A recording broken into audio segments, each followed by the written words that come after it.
Il y a des gens qui disparaissent sans vraiment partir. Ils laissent derrière eux une présence invisible, un vide qui prend toute la place. Chaque matin, Léo passait devant la chambre fermée au bout du couloir. Il savait ce qu'il y avait derrière cette porte et pourtant il n'entrait jamais. À l'intérieur, tout était resté comme avant. Le lit bien fait, les photos au mur et ce parfum léger qui refusait de s'effacer. C'était la chambre de sa sœur. Elle était partie 1 an plus tôt, pas loin. Pas pour toujours, juste ailleurs. Comme disaient les adultes. Mais pour Léo, ce mot n'avait aucun sens. Comment quelqu'un peut être ailleurs quand son rire résonne encore dans la maison? Avant, ils parlaient de tout.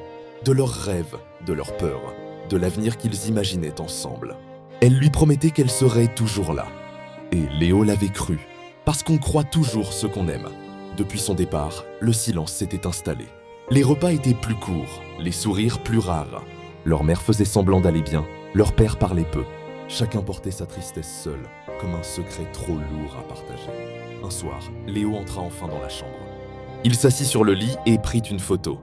Eux deux, plus jeunes, souriants, insouciants. Il sentit ses yeux brûler, mais il ne pleura pas tout de suite. Il resta là, immobile, à se souvenir d'un temps où tout semblait simple. Puis les larmes vinrent, lentes et silencieuses. Pas de cris, pas de colère, juste la douleur douce et cruelle de l'absence. Léo comprit alors une chose.